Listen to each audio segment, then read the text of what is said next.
शुभांशु, नमस्कार। आप आज मातृभूमि से, नमस्कार। भारत भूमि से सबसे दूर है, लेकिन भारतवासियों के दिलों के सबसे करीब है। आपके नाम में भी शुभ है और आपकी यात्रा नए युग का शुभ आरंभ भी है। इस समय बात हम दोनों कर रहे हैं, लेकिन मेरे साथ 140 करोड़ भारतवासियों की भावनाएं भी हैं। मेरी आवाज में सभी भारतीयों का उत्साह और उमंग शामिल है। अंतरिक्ष में भारत का परचम लहराने के लिए मैं आपको हार्दिक बधाई और शुभकामनाएं देता हूं। मैं ज्यादा समय नहीं ले रहा हूं, तो सबसे पहले तो ये बताइए, वहां सब कुशल मंगल है? आपकी तबीयत ठीक है? जी, प्रधानमंत्री जी, बहुत-बहुत धन्यवाद आपकी विशेष का और 140 करोड़ मेरे देशवासियों की विशेष का। मैं यहाँ बिल्कुल ठीक हूँ, सुरक्षित हूँ। आप सबके आशीर्वाद और प्यार की वजह से बहुत अच्छा लग रहा है। बहुत नया एक्सपीरियंस है ये और कहीं न कहीं बहुत सारी चीज़ें ऐसी हो रही हैं जो दर्शाती हैं कि मैं और मेरे जैसे बहुत सारे लोग हमारे देश में और हमारा भारत किस दिशा में जा रहा है। अ, ये जो मेरी यात्रा है, ये पृथ्वी से ऑर्बिट की 400 किलोमीटर तक की जो छोटी-सी यात्रा है, ये सिर्फ़ मेरी नहीं है। मुझे लगता है कहीं न कहीं हमारे देश की भी यात्रा है बिकॉज़ जब मैं छोटा था, मैं कभी सोच नहीं पाया कि मैं एस्ट्रोनॉट बन सकता हूँ। लेकिन मुझे लगता है आपके नेतृत्व में आज का भारत ये मौका देता है और उन सपनों को साकार करने का भी मौका देता है। तो ये बहुत बड़ी उपलब्धि है मेरे लिए और मैं बहुत गर्व फ़ील कर रहा हूँ कि मैं यहाँ पे अपने देश का प्रतिनिधित्व कर पा रहा हूँ। धन्यवाद प्रधानमंत्री जी। शुभ।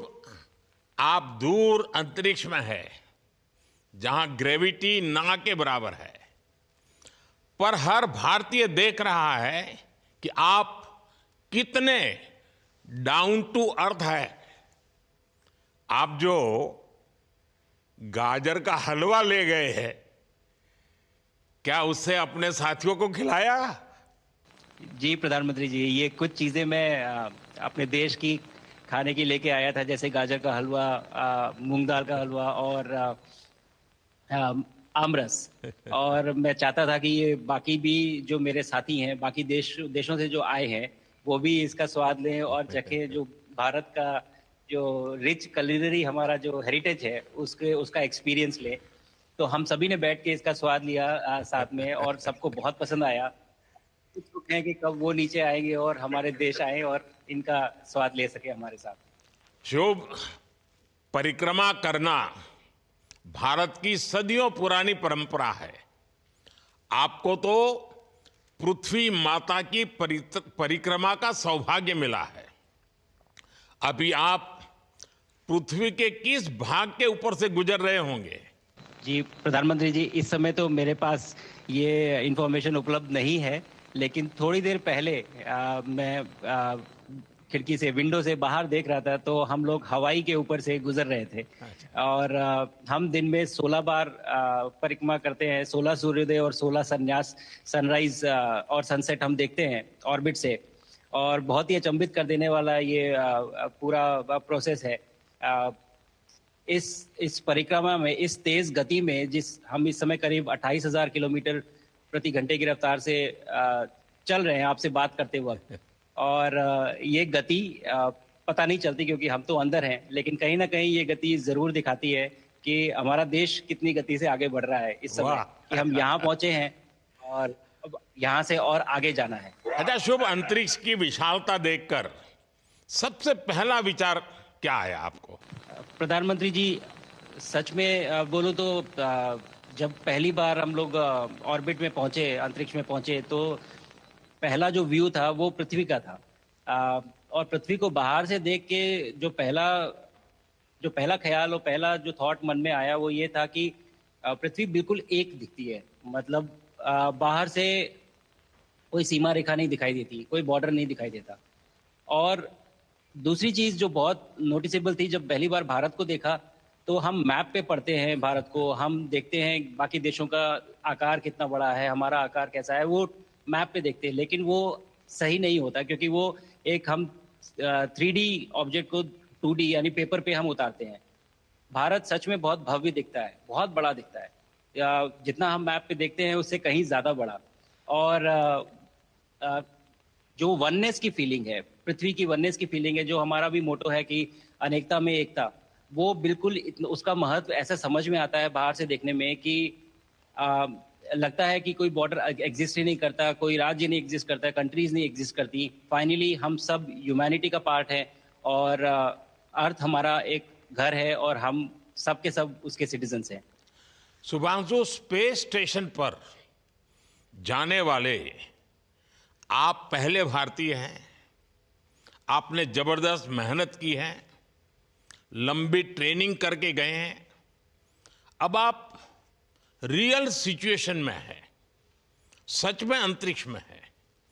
वहां की परिस्थितियां कितनी अलग हैं, कैसे एडप्ट कर रहे हैं? यहाँ पे तो सब कुछ ही अलग है प्रधानमंत्री जी। ट्रेनिंग की हमने पिछले पूरे 1 साल में। सारे सिस्टम्स के बारे में मुझे पता था, सारे प्रोसेस के बारे में मुझे पता था, एक्सपेरिमेंट्स के बारे में मुझे पता था। लेकिन यहाँ आते ही सडनली सब चेंज हो गया।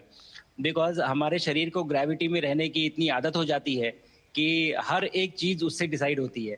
पर यहाँ आने के बाद चूंकि ग्रेविटी माइक्रो ग्रेविटी है, एब्सेंट है, तो छोटी छोटी चीजें भी बहुत मुश्किल हो जाती हैं। अभी आपसे बात करते वक्त मैंने अपने पैरों को बांध रखा है, नहीं तो मैं ऊपर चला जाऊंगा। और माइक पे भी जैसे ये छोटी छोटी चीजें हैं, अगर इसको छोड़ भी दूं तो भी ये ऐसे फ्लोट करता रहता है। अ, पानी पीना, पैदल चलना, सोना। सोना बहुत बड़ा चैलेंज है। आप छत पे सो सकते हैं, आप दीवारों पे सो सकते हैं, आप जमीन पे सो सकते हैं। तो पता सब कुछ होता है प्रधानमंत्री जी, ट्रेनिंग अच्छी है, लेकिन वातावरण चेंज होता है तो थोड़ा सा यूज टू होने में 1-2 दिन लगते हैं, बट फिर ठीक हो शुभ, जाता है, फिर भारत की नॉर्मल हो जाता है। ताकत साइंस और स्पिरिचुअलिटी दोनों है। आप अंतरिक्ष यात्रा पर हैं, लेकिन भारत की यात्रा भी चल रही होगी। भीतर में भारत दौड़ता होगा। क्या उस माहौल में मेडिटेशन और माइंडफुलनेस का लाभ भी मिलता है क्या? अ, जी प्रधानमंत्री जी, मैं बिल्कुल सहमत हूँ। मैं कहीं ना कहीं ये मानता हूँ कि भारत ऑलरेडी दौड़ रहा है, और ये मिशन तो केवल एक पहली सीढ़ी है उस एक बड़ी दौड़ का। और हम जरूर आगे पहुंच रहे हैं, और अंतरिक्ष में हमारे खुद के स्टेशन भी होंगे और बहुत सारे लोग पहुंचेंगे। और माइंडफुलनेस का भी बहुत फर्क पड़ता है। बहुत सारी सिचुएशंस ऐसी होती हैं नॉर्मल ट्रेनिंग के दौरान भी, या फिर लॉन्च के दौरान भी, जो बहुत स्ट्रेसफुल होती हैं। और माइंडफुलनेस से आप अपने आप को उन सिचुएशंस में शांत रख पाते हैं, और काम अपने आप को काम रखते हैं, अपने आप को शांत रखते हैं, तो आप अच्छे डिसीजन ले पाते हैं। कहते हैं कि दौड़ते हुए भोजन कोई भी नहीं कर सकता, तो जितना आप शांत रहेंगे उतना ही अच्छे से आप डिसीजन ले पाएंगे। तो आई थिंक माइंडफुलनेस का बहुत इंपॉर्टेंट रोल होता है इन चीज़ों में। तो दोनों चीज़ें अगर साथ में प्रैक्टिस की जाएं तो ऐसे एक चैलेंजिंग एनवायरनमेंट में या चैलेंजिंग वातावरण में मुझे लगता है ये बहुत ही यूजफुल होंगी, और बहुत जल्दी लोगों को अडेप्ट करने में मदद करेंगी। आप अंतरिक्ष में कई एक्सपेरिमेंट कर रहे हैं। क्या कोई ऐसा एक्सपेरिमेंट है जो आने वाले समय में एग्रीकल्चर या हेल्थ सेक्टर को फायदा पहुंचाएगा? जी प्रधानमंत्री जी, मैं बहुत गर्व से कह सकता हूं कि पहली बार भारतीय वैज्ञानिकों ने 7 यूनिक एक्सपेरिमेंट्स डिज़ाइन किए, जो कि मैं अपने साथ स्टेशन पे लेके आया हूं। और पहला एक्सपेरिमेंट जो मैं करने वाला हूं, जो कि आज ही के दिन में शेड्यूल्ड है, वो है स्टेम सेल्स के ऊपर।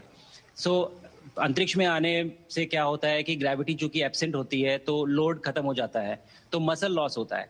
तो जो मेरा एक्सपेरिमेंट है वो ये देख रहा है कि क्या कोई सप्लीमेंट दे के हम इस मसल लॉस को रोक सकते हैं या फिर डिले कर सकते हैं। इसका डायरेक्ट इम्प्लीकेशन धरती पे भी है कि जिन लोगों का मसल लॉस होता है ओल्ड एज की वजह से, उनके ऊपर ये सप्लीमेंट्स यूज़ किए जा सकते हैं। तो मुझे लगता है कि